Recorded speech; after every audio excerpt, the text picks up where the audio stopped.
Welcome to today's story, The Legend of Sleepy Hollow. A pleasing land of drowsy head it was, of dreams that wave before the half-shut eye, and of gay castles in the clouds that pass, forever flushing round a summer sky. In the bosom of one of those spacious coves which indent the eastern shore of the Hudson, at that broad expansion of the river denominated by the ancient Dutch navigators the Tappan Zee, and where they always prudently shortened sail and implored the protection of St. Nicholas when they crossed, there lies a small market town or rural port, which by some is called Greensburg, but which is more generally and properly known by the name of Tarrytown. This name was given, we are told, in former days, by the good housewives of the adjacent country, from the inveterate propensity of their husbands to linger about the village tavern on market days. Be that as it may, I do not vouch for the fact, but merely advert to it for the sake of being precise and authentic. Not far from this village, perhaps about 2 miles, there is a little valley, or rather lap of land among high hills, which is one of the quietest places in the whole world. A small brook glides through it, with just murmur enough to lull one to repose, and the occasional whistle of a quail or tapping of a woodpecker is almost the only sound that ever breaks in upon the uniform tranquillity. I recollect that when a stripling, my first exploit in squirrel shooting was in a grove of tall walnut trees that shades one side of the valley. I had wandered into it at noontime, when all nature is peculiarly quiet, and was startled by the roar of my own gun as it broke the Sabbath stillness around, and was prolonged and reverberated by the angry echoes. If ever I should wish for a retreat, whither I might steal from the world and its distractions, and dream quietly away the remnant of a troubled life, I know of none more promising than this little valley. From the listless repose of the place, and the peculiar character of its inhabitants, who are descendants from the original Dutch settlers, this sequestered glen has long been known by the name of Sleepy Hollow, and its rustic lads are called the Sleepy Hollow Boys throughout all the neighbouring country. A drowsy, dreamy influence seems to hang over the land and to pervade the very atmosphere. Some say that the place was bewitched by a high German doctor during the early days of the settlement. Others, that an old Indian chief, the prophet or wizard of his tribe, held his powwows there before the country was discovered by Master Hendrik Hudson. Certain it is the place still continues under the sway of some witching power that holds a spell over the minds of the good people, causing them to walk in a continual reverie. They are given to all kinds of marvellous beliefs, are subject to trances and visions, and frequently see strange sights and hear music and voices in the air. The whole neighbourhood abounds with local tales, haunted spots, and twilight superstitions. Stars shoot and meteors glare oftener across the valley than in any other part of the country, and the nightmare, with her whole ninefold, seems to make it the favourite scene of her gambols. The dominant spirit, however, that haunts this enchanted region, and seems to be commander-in-chief of all the powers of the air, is the apparition of a figure on horseback without a head.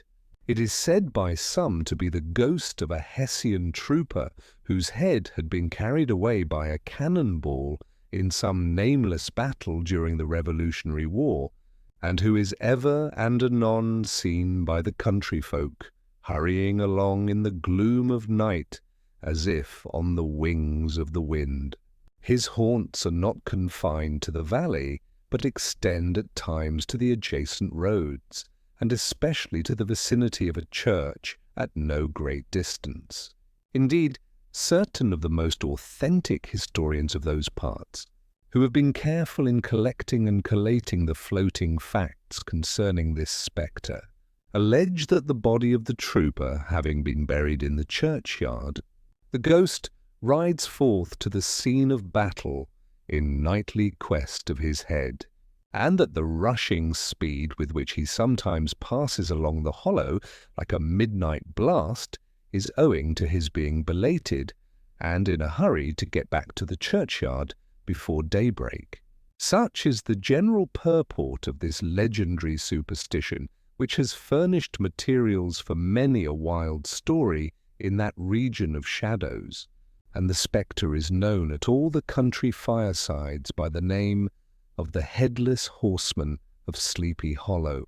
It is remarkable that the visionary propensity I have mentioned is not confined to the native inhabitants of the valley, but is unconsciously imbibed by everyone who resides there for a time.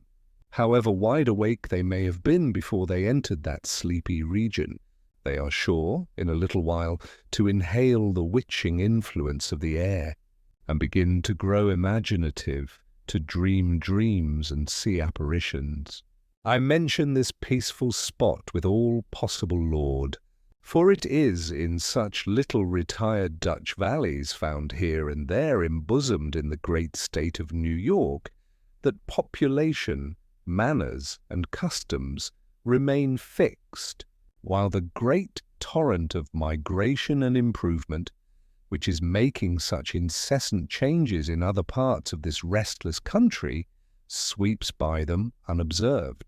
They are like those little nooks of still water which border a rapid stream, where we may see the straw and bubble riding quietly a tancha, or slowly revolving in their mimic harbour, undisturbed by the rush of the passing current.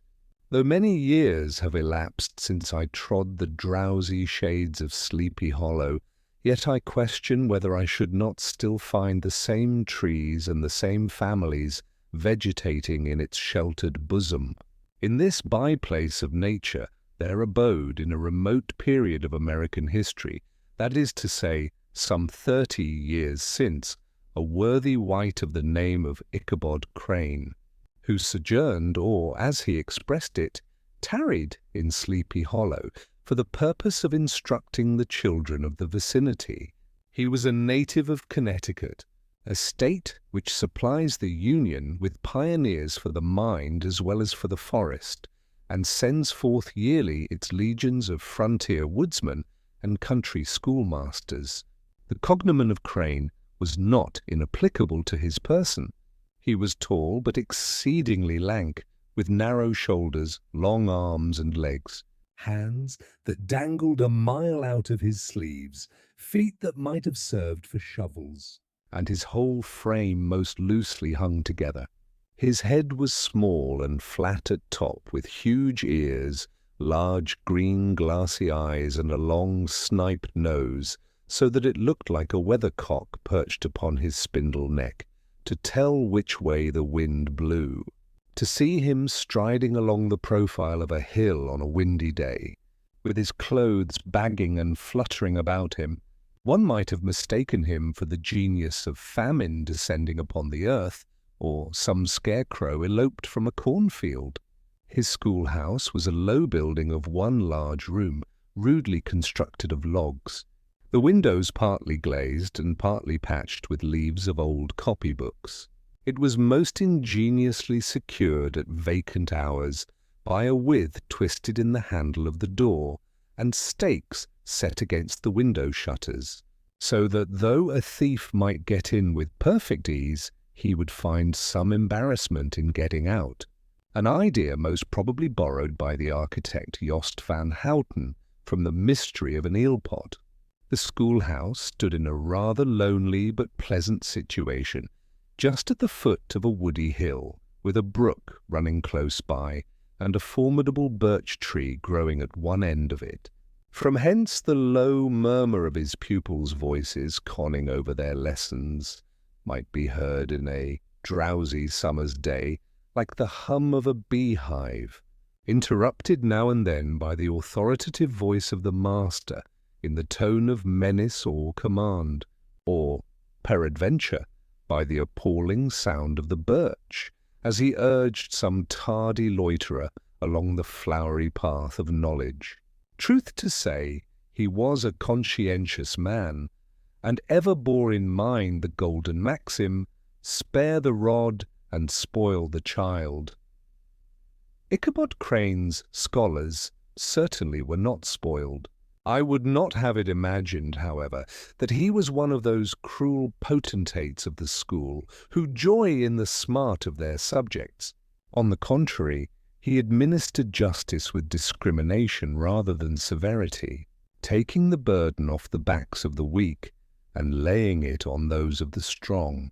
Your mere puny stripling that winced at the least flourish of the rod was passed by with indulgence, but the claims of justice were satisfied by inflicting a double portion on some little, tough, wrong-headed, broad-skirted Dutch urchin who sulked and swelled and grew dogged and sullen beneath the birch.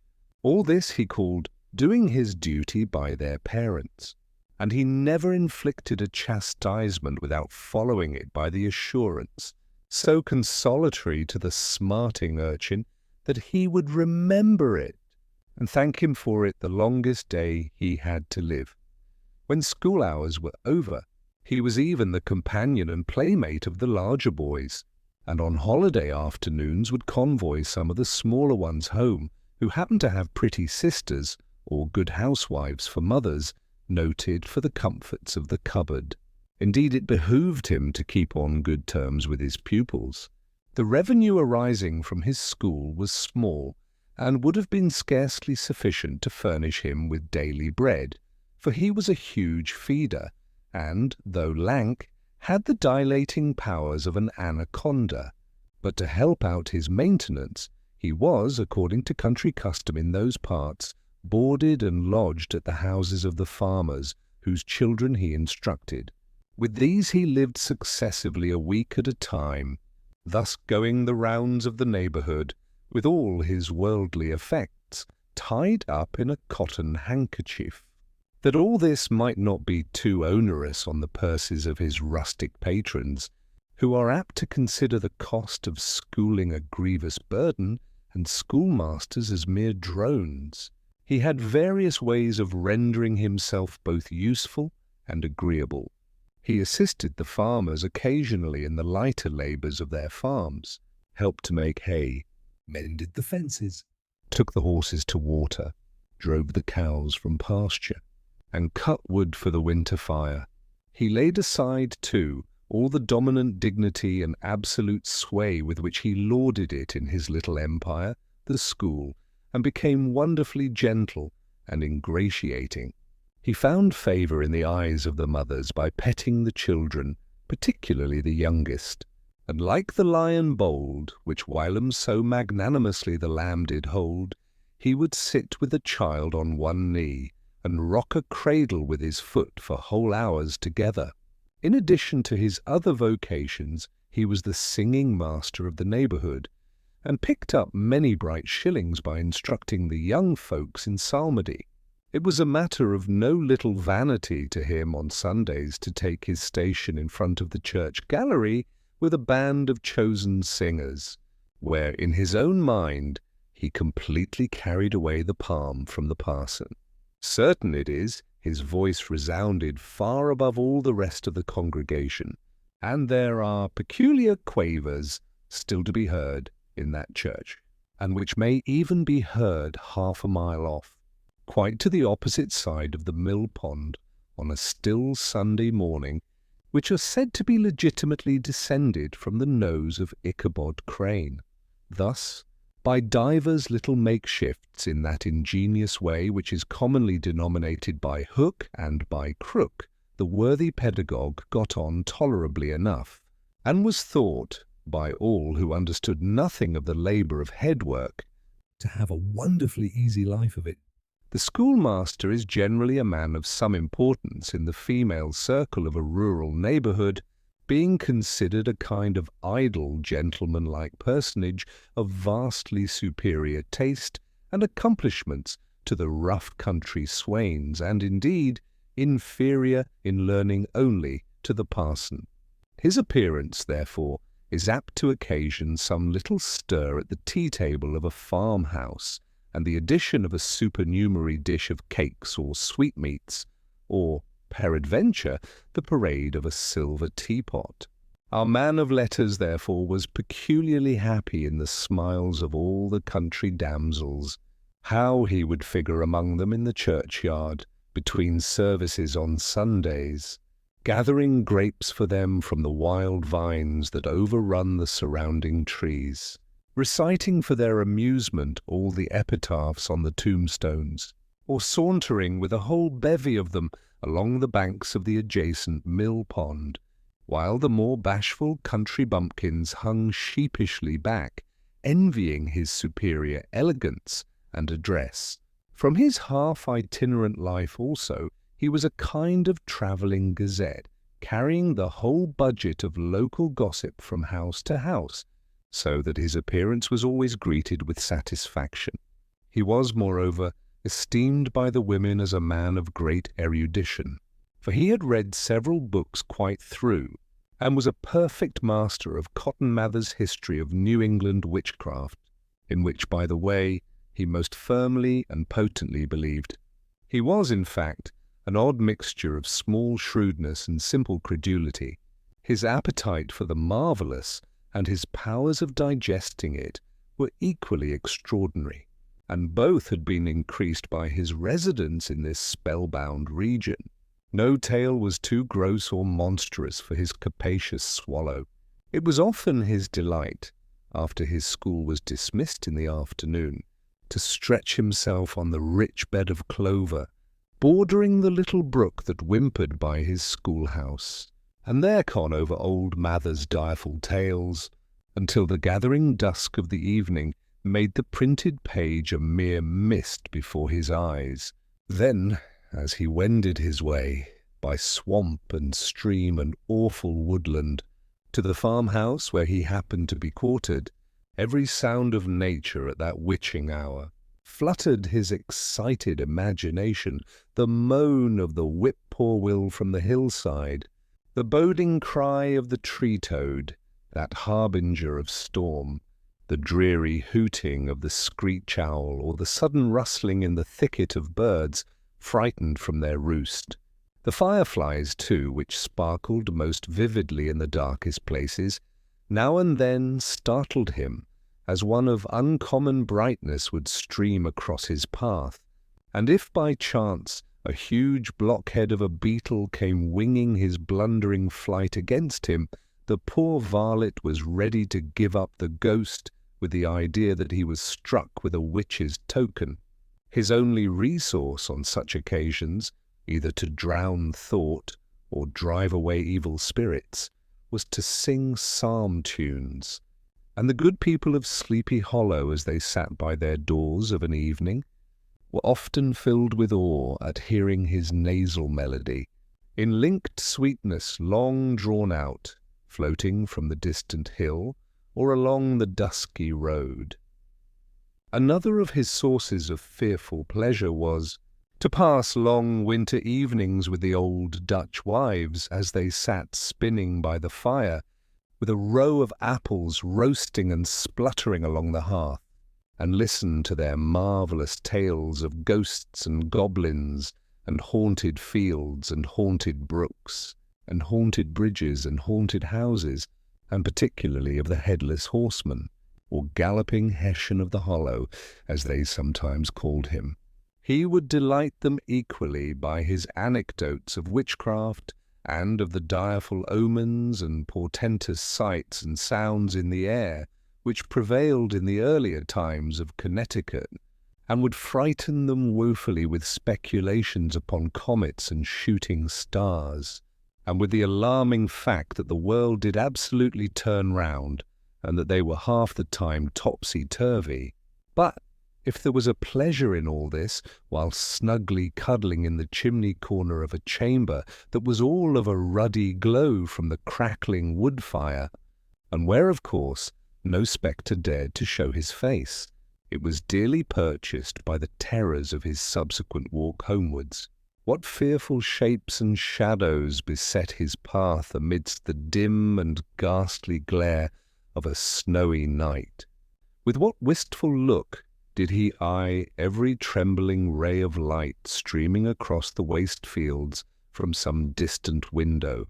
How often was he appalled by some shrub covered with snow, which like a sheeted spectre beset his very path?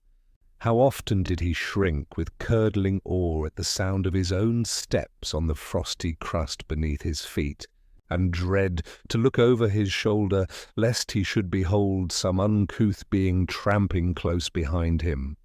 And how often was he thrown into complete dismay by some rushing blast, howling among the trees, in the idea that it was the galloping Hessian on one of his nightly scourings. All these, however, were mere terrors of the night, phantoms of the mind that walk in darkness. And though he had seen many spectres in his time, and been more than once beset by Satan in divers shapes, in his lonely perambulations, yet daylight put an end to all these evils, and he would have passed a pleasant life of it, in despite of the devil and all his works, if his path had not been crossed by a being that causes more perplexity to mortal man than ghosts, goblins, and the whole race of witches put together, and that was a woman.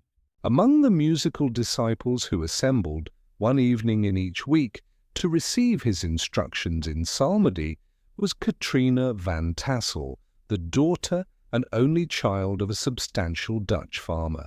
She was a blooming lass of fresh 18, plump as a partridge, ripe and melting and rosy-cheeked as one of her father's peaches, and universally famed not merely for her beauty, but her vast expectations. She was withal a little of a coquette, as might be perceived even in her dress, which was a mixture of ancient and modern fashions, as most suited to set off her charms.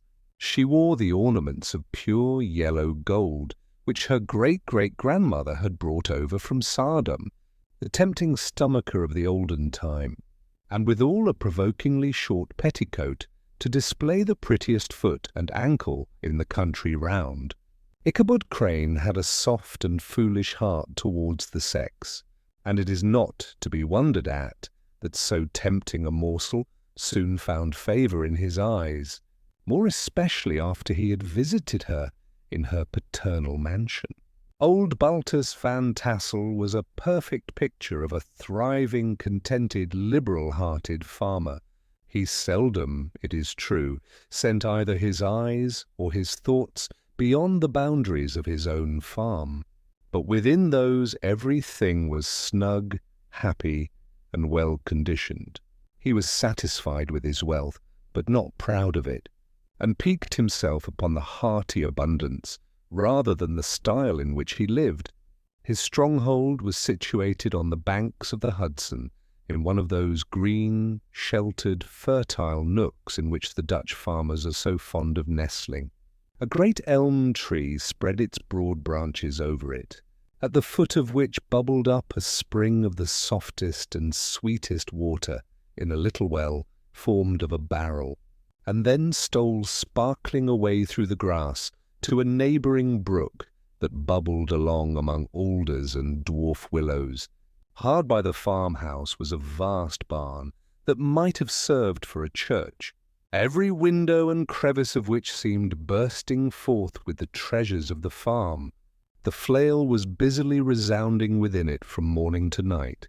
Swallows and martins skimmed twittering about the eaves, and rows of pigeons, some with one eye turned up, as if watching the weather, some with their heads under their wings, or buried in their bosoms, and others swelling and cooing, and bowing about their dames, were enjoying the sunshine on the roof.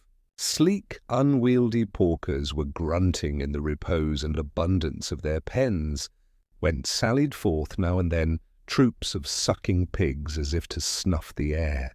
A stately squadron of snowy geese were riding in an adjoining pond, convoying whole fleets of ducks. Regiments of turkeys were gobbling through the farmyard, and guinea fowls fretting about it like ill-tempered housewives with their peevish, discontented cry.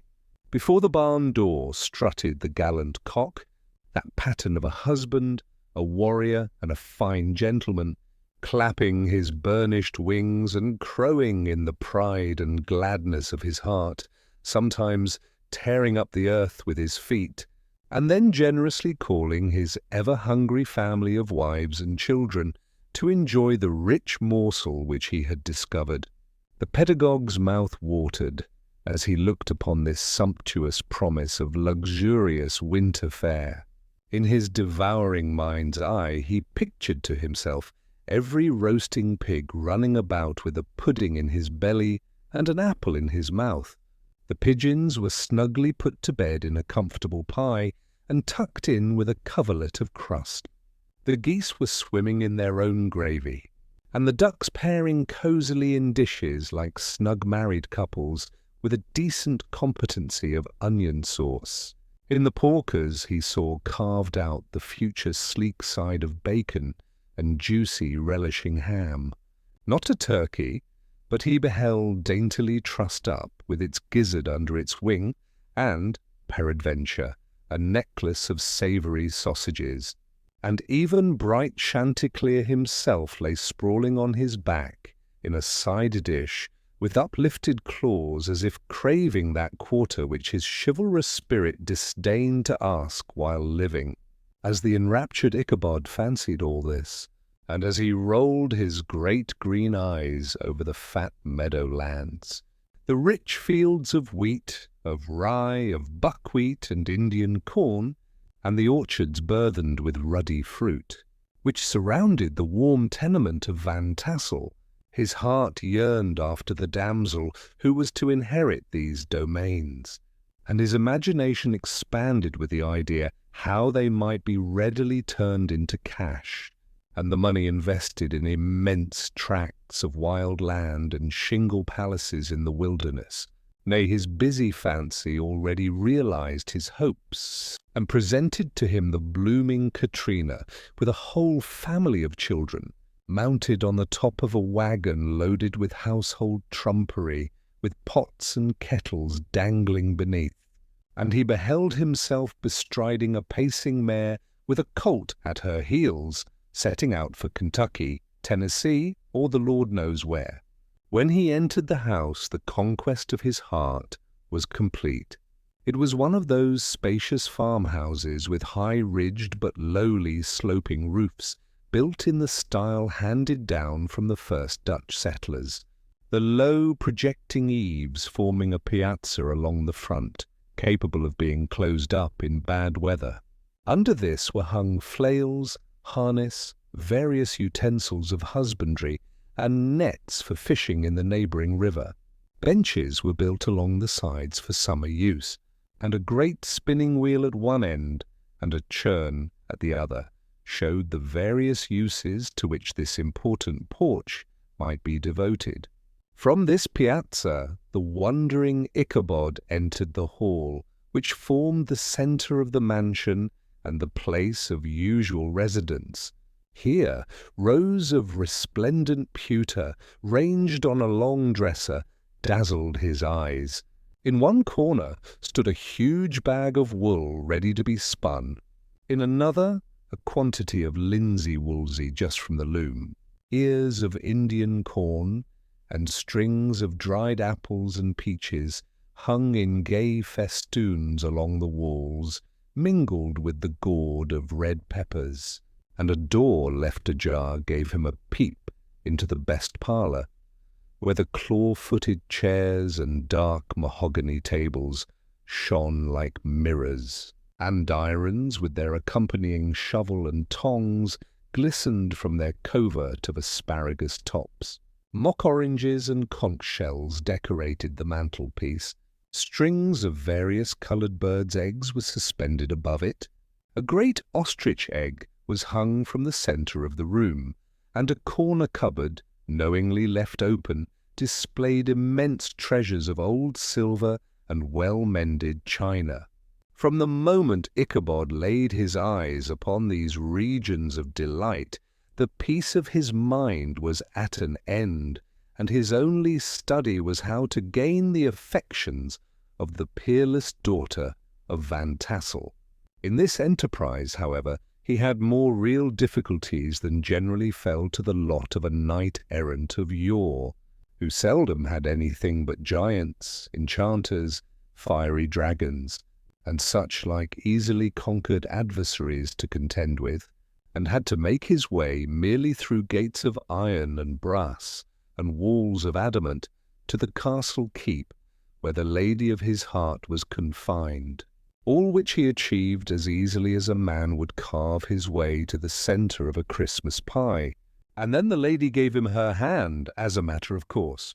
Ichabod, on the contrary, had to win his way to the heart of a country coquette, beset with a labyrinth of whims and caprices which were forever presenting new difficulties and impediments, and he had to encounter a host of fearful adversaries of real flesh and blood, the numerous rustic admirers who beset every portal to her heart, keeping a watchful and angry eye upon each other, but ready to fly out in the common cause against any new competitor.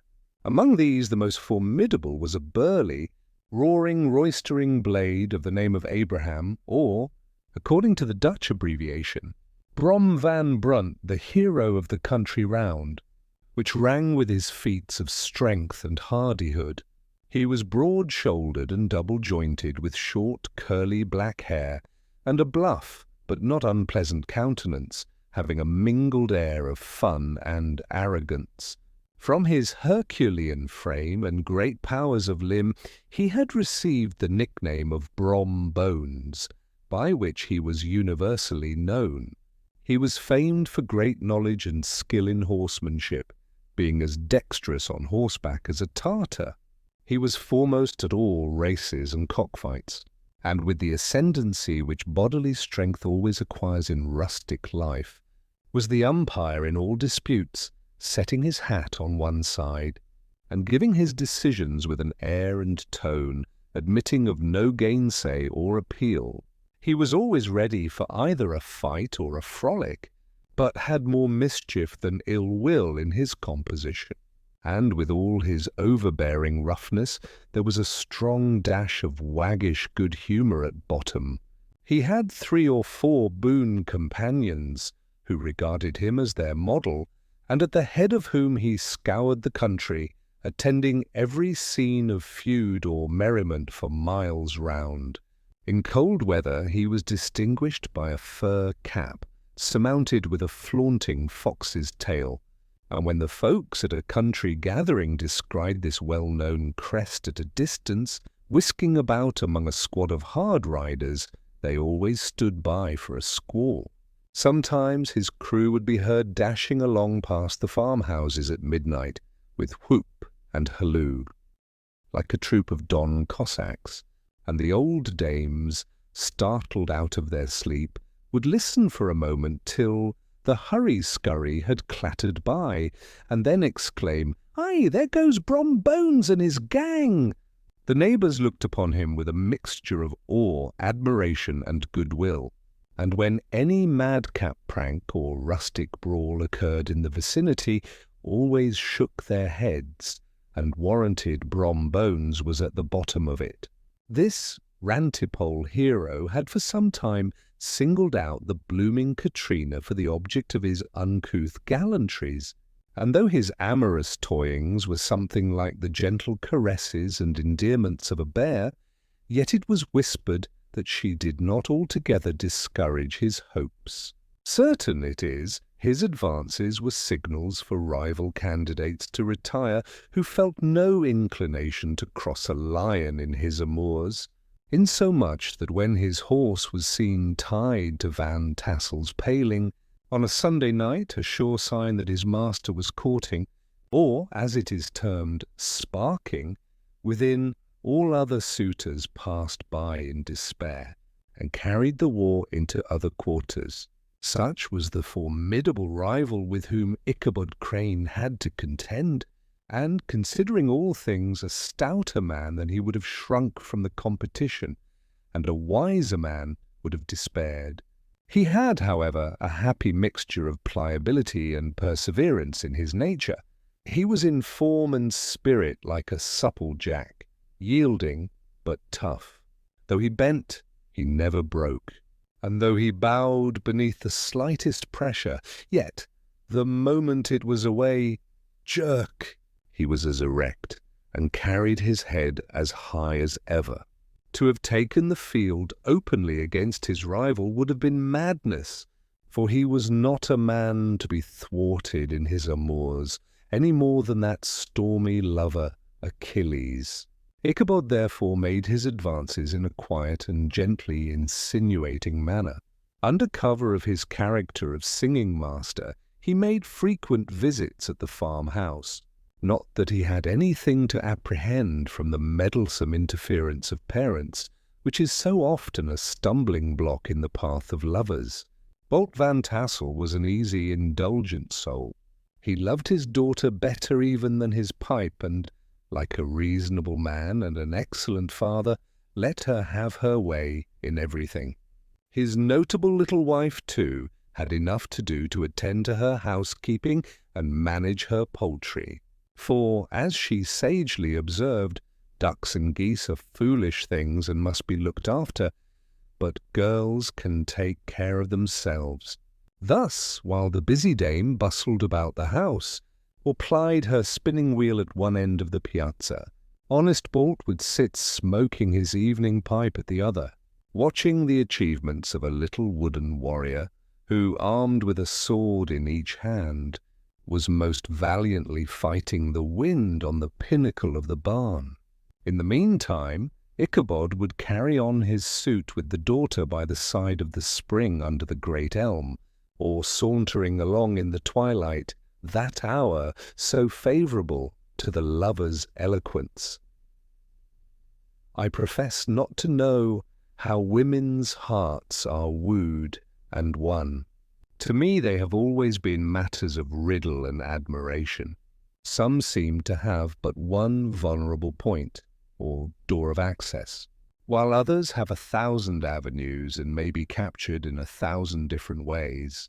It is a great triumph of skill to gain the former, but a still greater proof of generalship to maintain possession of the latter, for the man must battle for his fortress at every door and window. He who wins 1,000 common hearts is therefore entitled to some renown, but he who keeps undisputed sway over the heart of a coquette is indeed a hero. Certain it is this was not the case with the redoubtable Brom Bones, and from the moment Ichabod Crane made his advances, the interests of the former evidently declined. His horse was no longer seen tied to the palings on Sunday nights, and a deadly feud gradually arose between him and the preceptor of Sleepy Hollow. Brom, who had a degree of rough chivalry in his nature, would fain have carried matters to open warfare, and have settled their pretensions to the lady according to the mode of those most concise and simple reasoners, the knights-errant of yore, by single combat. But Ichabod was too conscious of the superior might of his adversary to enter the lists against him. He had overheard a boast of Bones, that he would double the schoolmaster up and lay him on a shelf of his own schoolhouse, and he was too wary to give him an opportunity. There was something extremely provoking in this obstinately pacific system. It left Brom no alternative but to draw upon the funds of rustic waggery in his disposition, and to play off boorish practical jokes upon his rival. Ichabod became the object of whimsical persecution to Bones and his gang of rough riders. They harried his hitherto peaceful domains, smoked out his singing school by stopping up the chimney, broke into the schoolhouse at night, in spite of its formidable fastenings of withe and window stakes, and turned everything topsy-turvy, so that the poor schoolmaster began to think all the witches in the country held their meetings there. But what was still more annoying, Brom took all opportunities of turning him into ridicule in presence of his mistress, and had a scoundrel dog whom he taught to whine in the most ludicrous manner, and introduced as a rival of Ichabod's to instruct her in psalmody. In this way, matters went on for some time, without producing any material effect on the relative situation of the contending powers. On a fine autumnal afternoon, Ichabod, in pensive mood, sat enthroned on the lofty stool from whence he usually watched all the concerns of his little literary realm. In his hand he swayed a ferule, that sceptre of despotic power. The birch of justice reposed on 3 nails behind the throne, a constant terror to evildoers, while on the desk before him might be seen sundry contraband articles and prohibited weapons detected upon the persons of idle urchins, such as half-munched apples, pop-guns, whirligigs, fly-cages, and whole legions of rampant little paper gamecocks. Apparently there had been some appalling act of justice recently inflicted, for his scholars were all busily intent upon their books, or slyly whispering behind them with one eye kept upon the master, and a kind of buzzing stillness reigned throughout the schoolroom.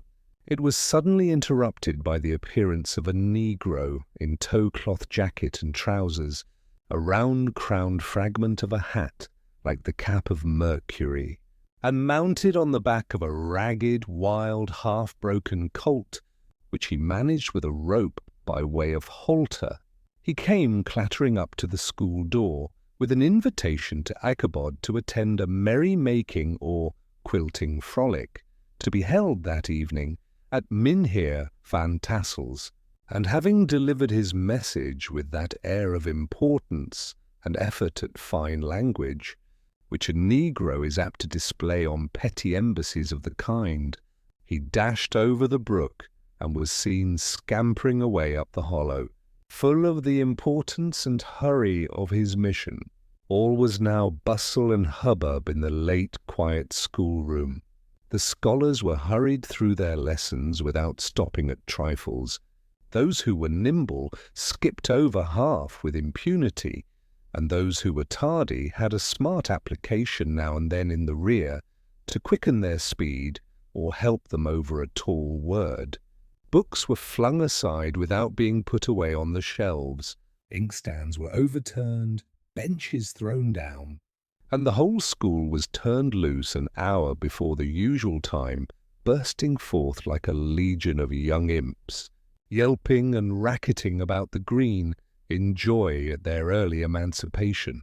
The gallant Ichabod now spent at least an extra half-hour at his toilet, brushing and furbishing up his best and indeed only suit of rusty black, and arranging his locks by a bit of broken looking-glass that hung up in the schoolhouse, that he might make his appearance before his mistress in the true style of a cavalier. He borrowed a horse from the farmer with whom he was domiciliated, a choleric old Dutchman of the name of Hans van Ripper, and thus, gallantly mounted, issued forth, like a knight-errant in quest of adventures. But it is meet I should, in the true spirit of romantic story, give some account of the looks and equipments of my hero and his steed. The animal he bestrode was a broken-down plough-horse that had outlived almost everything but his viciousness. He was gaunt and shagged, with a ewe-neck and a head like a hammer. His rusty mane and tail were tangled and knotted with burrs. One eye had lost its pupil, and was glaring and spectral, but the other had the gleam of a genuine devil in it. Still he must have had fire and metal in his day, if we may judge from the name he bore of gunpowder. He had, in fact, been a favourite steed of his master's, the choleric Van Ripper, who was a furious rider, and had infused, very probably, some of his own spirit into the animal. For, old and broken down as he looked, There was more of the lurking devil in him than in any young filly in the country. Ichabod was a suitable figure for such a steed. He rode with short stirrups which brought his knees nearly up to the pommel of the saddle. His sharp elbows stuck out like grasshoppers. He carried his whip perpendicularly in his hand, like a sceptre, and, as his horse jogged on, the motion of his arms was not unlike the flapping of a pair of wings. A small wool hat rested on the top of his nose, for so his scanty strip of forehead might be called, and the skirts of his black coat fluttered out almost to the horse's tail. Such was the appearance of Ichabod and his steed as they shambled out of the gate of Hans van Ripper, and it was altogether such an apparition as is seldom to be met with in broad daylight. It was, as I have said, a fine autumnal day. The sky was clear and serene, and nature wore that rich and golden livery which we always associate with the idea of abundance. The forests had put on their sober brown and yellow, while some trees of the tenderer kind had been nipped by the frosts into brilliant dyes of orange, purple, and scarlet. Streaming files of wild ducks began to make their appearance high in the air. The bark of the squirrel might be heard from the groves of beech and hickory nuts, and the pensive whistle of the quail at intervals from the neighbouring stubble field. The small birds were taking their farewell banquets. In the fullness of their revelry they fluttered, chirping and frolicking from bush to bush and tree to tree, capricious from the very profusion and variety around them.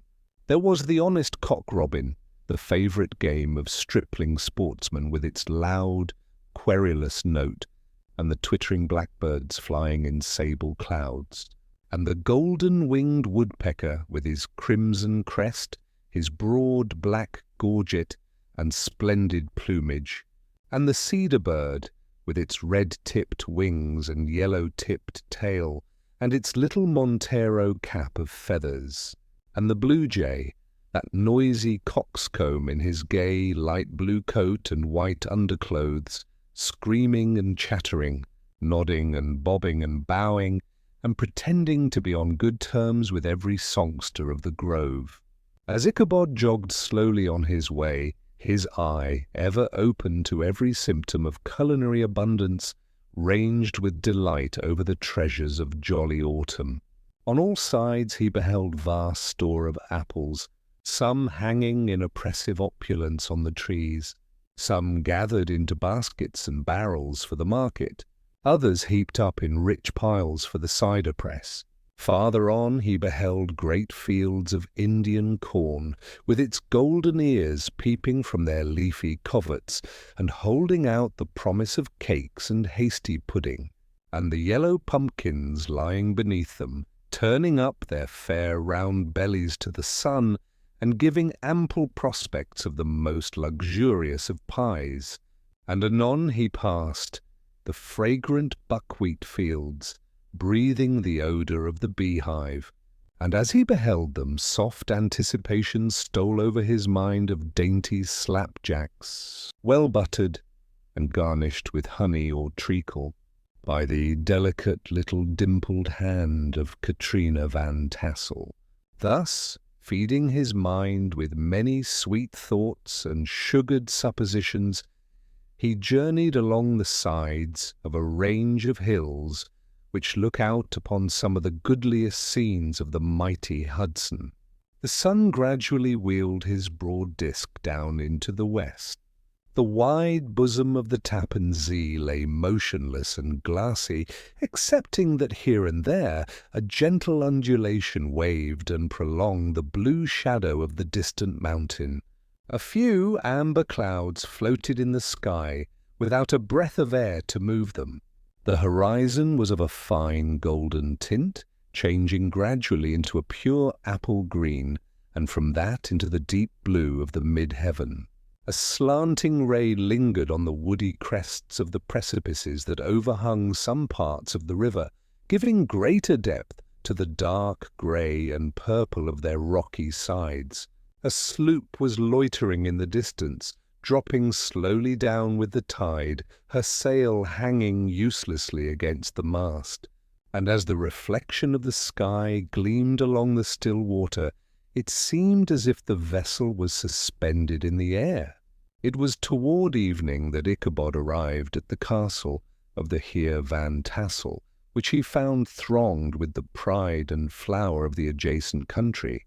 Old farmers, a spare, leathern-faced race, in homespun coats and breeches, blue stockings, huge shoes, and magnificent pewter buckles. Their brisk, withered little dames in close-crimped caps, long-waisted short gowns, homespun petticoats, with scissors and pincushions, and gay calico pockets hanging on the outside. Buxom lasses, almost as antiquated as their mothers, excepting where a straw hat, a fine ribbon, or perhaps a white frock, gave symptoms of city innovation. The sons, in short, square-skirted coats with rows of stupendous brass buttons, and their hair generally queued in the fashion of the times, especially if they could procure an eel's skin for the purpose, it being esteemed throughout the country as a potent nourisher and strengthener of the hair. Brom Bones, however, was the hero of the scene, having come to the gathering on his favourite steed, Daredevil, a creature, like himself, full of mettle and mischief, and which no one but himself could manage. He was, in fact, noted for preferring vicious animals, given to all kinds of tricks which kept the rider in constant risk of his neck, for he held a tractable, well-broken horse as unworthy of a lad of spirit. Fain would I pause to dwell upon the world of charms that burst upon the enraptured gaze of my hero as he entered the state parlour of Van Tassel's mansion.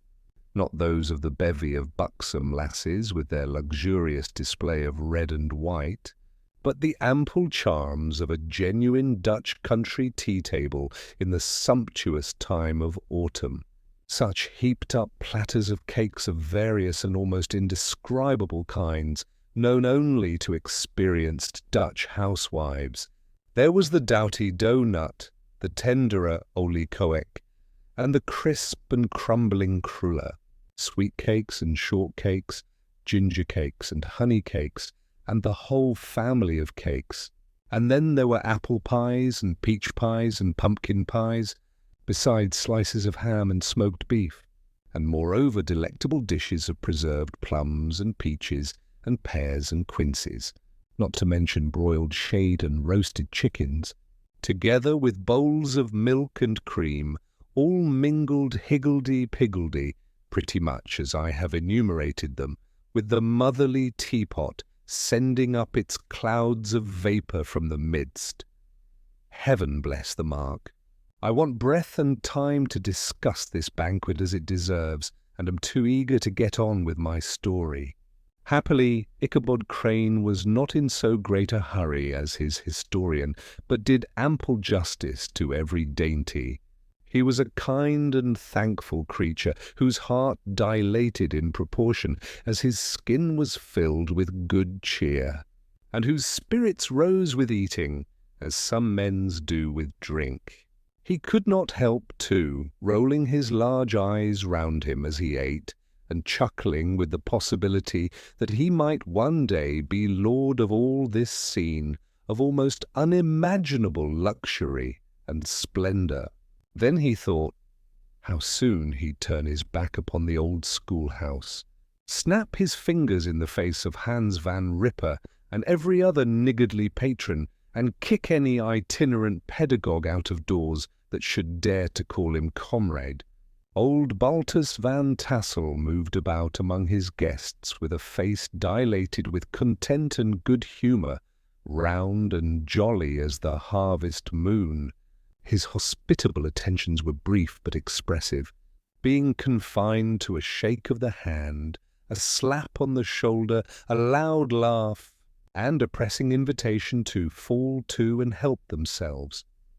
And now the sound of the music from the common room or hall summoned to the dance. The musician was an old grey-headed Negro who had been the itinerant orchestra of the neighbourhood for more than half a century.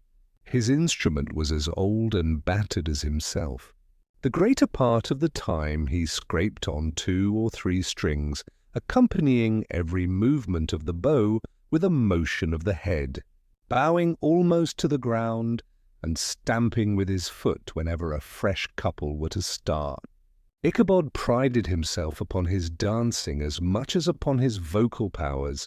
Not a limb, not a fibre about him was idle, and to have seen his loosely hung frame in full motion and clattering about the room, you would have thought St. Vitus himself, that blessed patron of the dance, was figuring before you in person.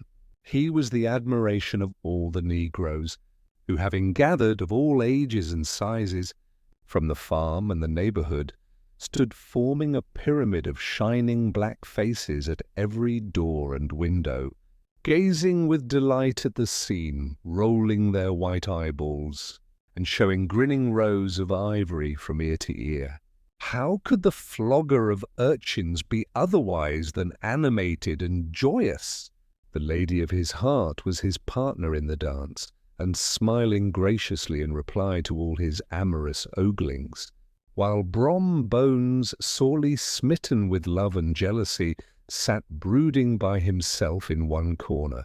When the dance was at an end, Ichabod was attracted to a knot of the Sager folks, who with old Van Tassel sat smoking at one end of the piazza, gossiping over former times and drawing out long stories about the war. This neighbourhood, at the time of which I am speaking, was one of those highly favoured places which abound with chronicle and great men. The British and American line had run near it during the war. It had, therefore, been the scene of marauding and infested with refugees, cowboys, and all kinds of border chivalry. Just sufficient time had elapsed to enable each storyteller to dress up his tale with a little becoming fiction, and, in the indistinctness of his recollection, to make himself the hero of every exploit. There was the story of Dofue Martling, a large blue-bearded Dutchman who had nearly taken a British frigate with an old iron 9-pounder from a mud breastwork, only that his gun burst at the 6th discharge. And there was an old gentleman who shall be nameless, being too rich a mine here to be lightly mentioned, who in the Battle of White Plains, being an excellent master of defence, parried a musket-ball with a small sword, insomuch that he absolutely felt it whiz round the blade and glance off at the hilt, in proof of which he was ready at any time to show the sword, with the hilt a little bent. There were several more that had been equally great in the field, not one of whom but was persuaded that he had a considerable hand in bringing the war to a happy termination. But all these were nothing to the tales of ghosts and apparitions that succeeded. The neighbourhood is rich in legendary treasures of the kind. Local tales and superstitions thrive best in these sheltered, long-settled retreats, but are trampled underfoot by the shifting throng that forms the population of most of our country places. Besides, there is no encouragement for ghosts in most of our villages, for they have scarcely had time to finish their first nap and turn themselves in their graves before their surviving friends have travelled away from the neighbourhood, so that when they turn out at night to walk their rounds, they have no acquaintance left to call upon. This is perhaps the reason why we so seldom hear of ghosts except in our long-established Dutch communities. The immediate cause, however, of the prevalence of supernatural stories in these parts was doubtless owing to the vicinity of Sleepy Hollow. There was a contagion in the very air that blew from that haunted region. It breathed forth an atmosphere of dreams and fancies infecting all the land. Several of the Sleepy Hollow people were present at Van Tassel's, and as usual were doling out their wild and wonderful legends. Many dismal tales were told about funeral trains, and mourning cries and wailings heard and seen about the great tree where the unfortunate Major André was taken, and which stood in the neighbourhood. Some mention was made also of the woman in white that haunted the dark glen at Raven Rock, and was often heard to shriek on winter nights before a storm, having perished there in the snow. The chief part of the stories, however, turned upon the favourite spectre of Sleepy Hollow, the headless horseman who had been heard several times of late patrolling the country, and, it was said, tethered his horse nightly among the graves in the churchyard.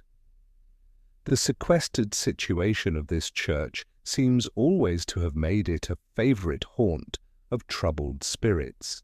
It stands on a knoll surrounded by locust trees and lofty elms, from among which its decent whitewashed walls shine modestly forth like Christian purity beaming through the shades of retirement.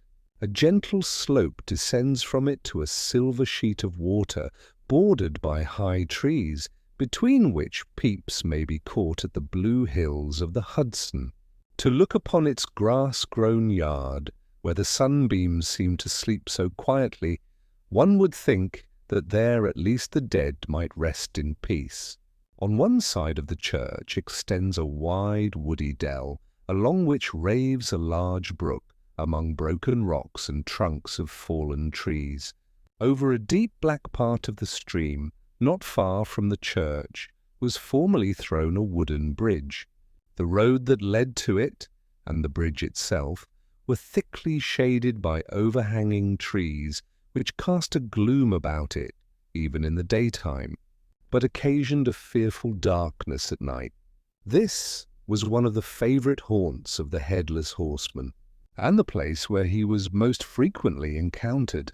The tale was told of old Brower, a most heretical disbeliever in ghosts, how he met the horseman returning from his foray into Sleepy Hollow, and was obliged to get up behind him, how they galloped over bush and brake, over hill and swamp, until they reached the bridge, when the horseman suddenly turned into a skeleton, threw old Brower into the brook, and sprang away over the treetops with a clap of thunder.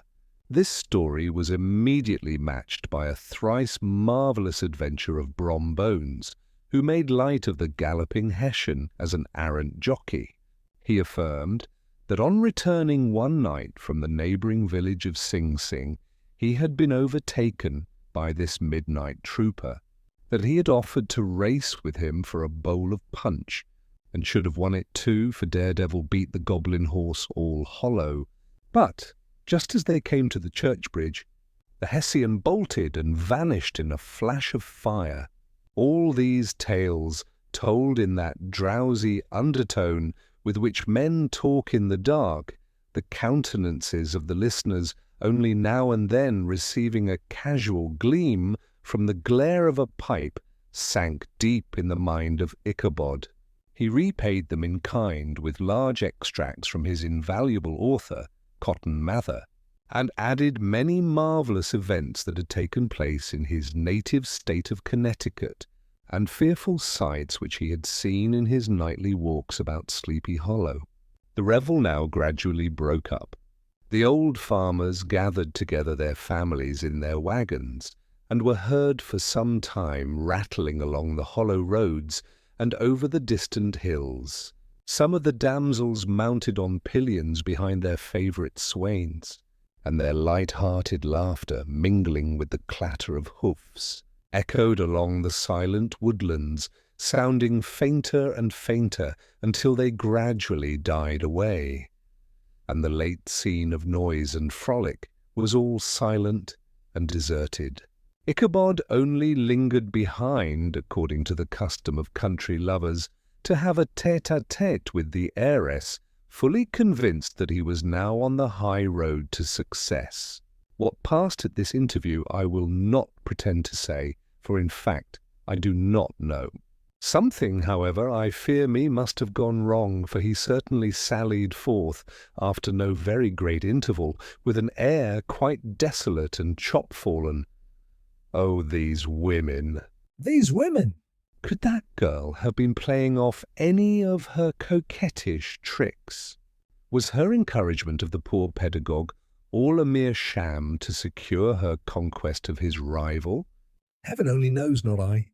Let it suffice to say, Ichabod stole forth with the air of one who had been sacking a hen roost rather than a fair lady's heart.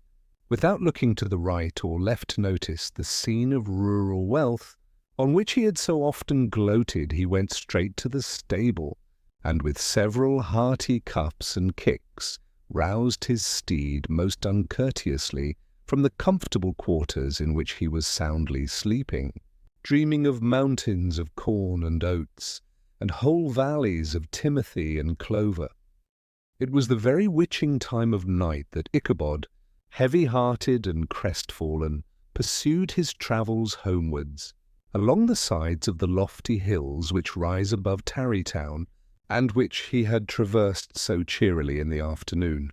The hour was as dismal as himself. Far below him the Tappan Zee spread its dusky and indistinct waste of waters, with here and there the tall mast of a sloop riding quietly at anchor under the land.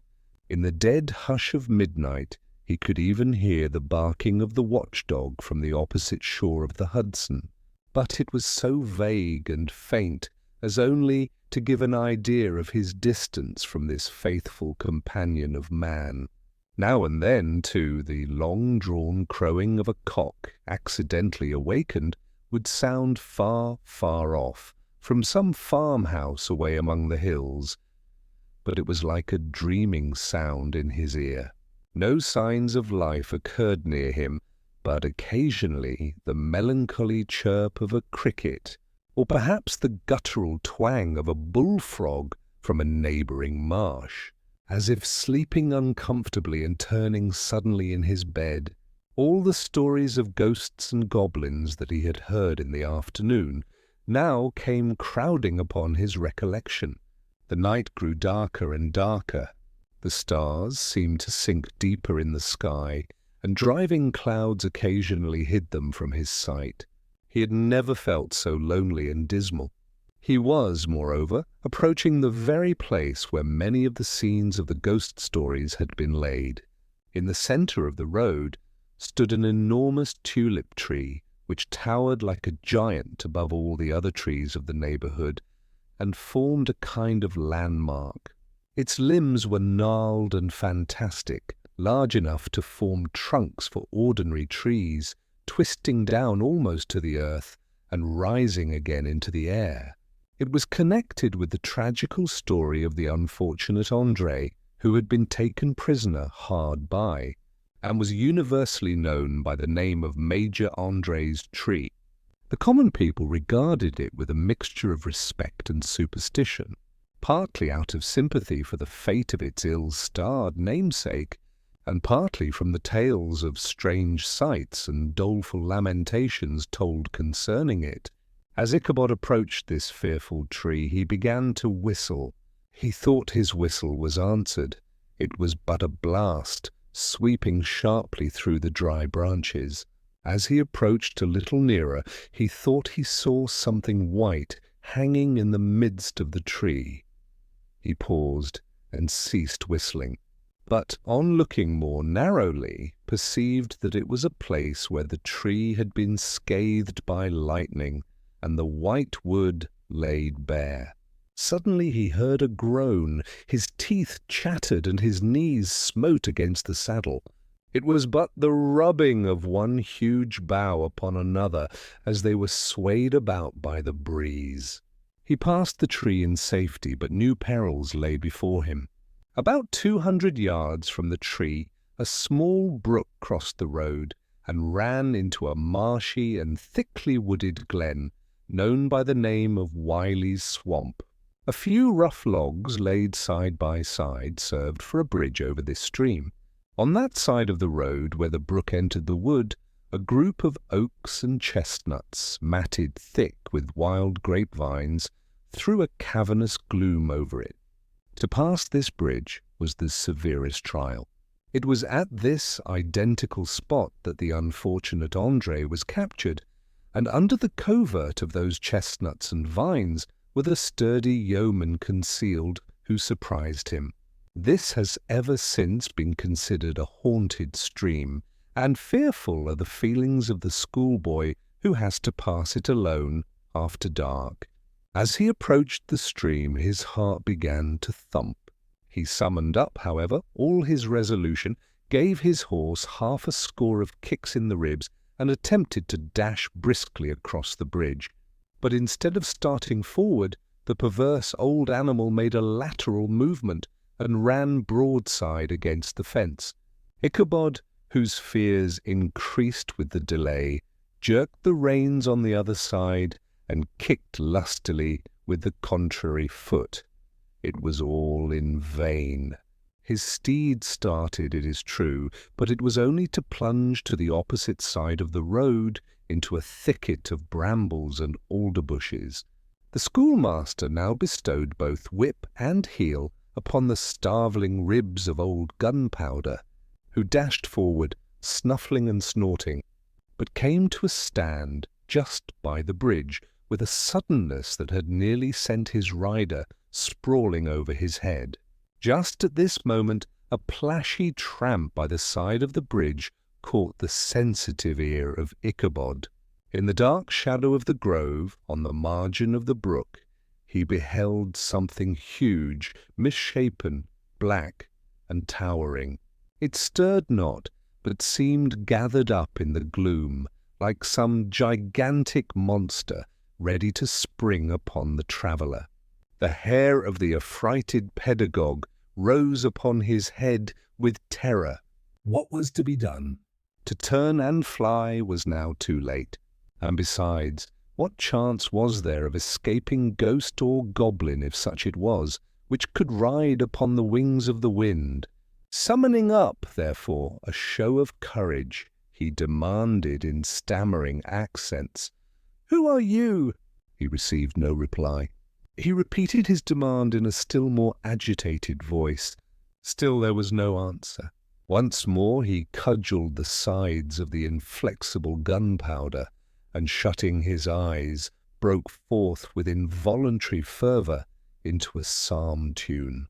Just then the shadowy object of alarm put itself in motion, and with a scramble and a bound stood at once in the middle of the road.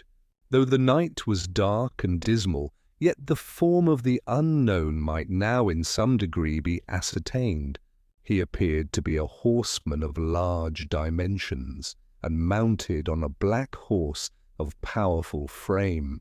He made no offer of molestation or sociability, but kept aloof on one side of the road, jogging along on the blind side of old Gunpowder, who had now got over his fright and waywardness. Ichabod, who had no relish for this strange midnight companion, and bethought himself of the adventure of Brombones with the galloping Hessian, now quickened his steed in hopes of leaving him behind. The stranger, however, quickened his horse to an equal pace. Ichabod pulled up, and fell into a walk, thinking to lag behind. The other did the same. His heart began to sink within him. He endeavoured to resume his psalm tune, but his parched tongue clove to the roof of his mouth, and he could not utter a stave. There was something in the moody and dogged silence of this pertinacious companion that was mysterious and appalling. It was soon fearfully accounted for. On mounting a rising ground which brought the figure of his fellow traveller in relief against the sky, gigantic in height and muffled in a cloak, Ichabod was horror-struck on perceiving that he was headless. But his horror was still more increased on observing that the head, which should have rested on his shoulders, was carried before him on the pommel of his saddle. His terror rose to desperation. He rained a shower of kicks and blows upon Gunpowder, hoping, by a sudden movement, to give his companion the slip, but the spectre started full jump with him. Away then they dashed, through thick and thin, stones flying and sparks flashing at every bound. Ichabod's flimsy garments fluttered in the air as he stretched his long, lank body away over his horse's head in the eagerness of his flight. They had now reached the road which turns off to Sleepy Hollow, but Gunpowder, who seemed possessed with a demon, instead of keeping up it, made an opposite turn and plunged headlong downhill to the left. This road leads through a sandy hollow shaded by trees for about a quarter of a mile, where it crosses the bridge famous in Goblin story, and just beyond swells the green knoll on which stands the whitewashed church. As yet, the panic of the steed had given his unskilful rider an apparent advantage in the chase, but just as he had got halfway through the hollow, the girths of the saddle gave way, and he felt it slipping from under him. He seized it by the pommel, and endeavoured to hold it firm, but in vain, and had just time to save himself by clasping old Gunpowder round the neck, when the saddle fell to the earth, and he heard it trampled underfoot by his pursuer. For a moment the terror of Hans Van Ripper's wrath passed across his mind, for it was his Sunday saddle. But this was no time for petty fears. The goblin was hard on his haunches, and, unskilful rider that he was, he had much ado to maintain his seat, sometimes slipping on one side, sometimes on another, and sometimes jolted on the high ridge of his horse's backbone with a violence that he verily feared would cleave him asunder. An opening in the trees now cheered him with the hopes that the church bridge was at hand. The wavering reflection of a silver star in the bosom of the brook told him that he was not mistaken. He saw the walls of the church, dimly glaring under the trees beyond. He recollected the place where Brom Bones's ghostly competitor had disappeared. "If I can but reach that bridge," thought Ichabod, "I am safe." Just then he heard the black steed panting and blowing close behind him. He even fancied that he felt his hot breath. Another convulsive kick in the ribs, and old Gunpowder sprang upon the bridge.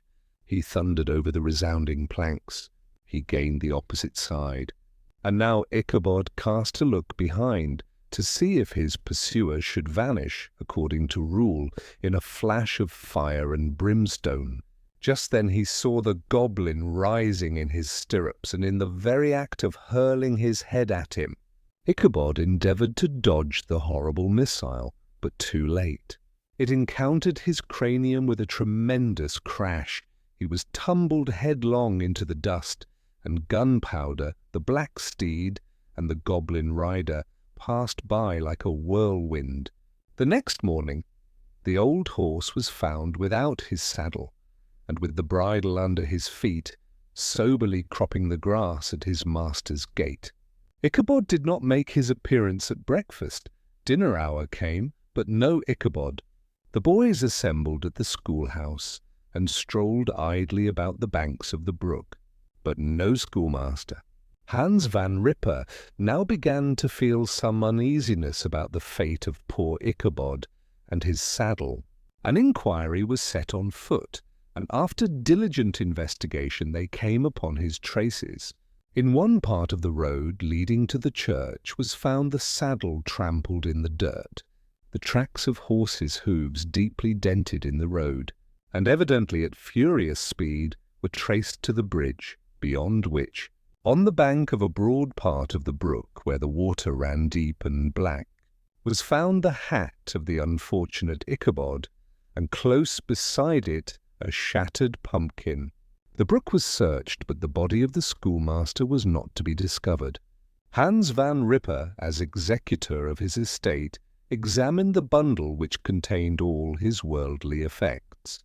They consisted of 2 shirts and a half, 2 stocks for the neck, a pair or 2 of worsted stockings, an old pair of corduroy small clothes, a rusty razor, a book of psalm tunes full of dog's ears, and a broken pitch pipe.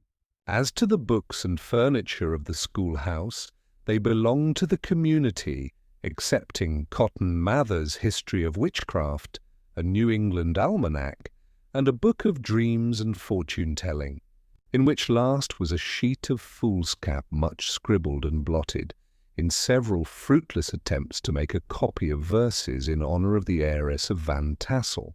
These magic books and the poetic scrawl were forthwith consigned to the flames by Hans van Ripper, who from that time forward determined to send his children no more to school, observing that he never knew any good come of this same reading and writing.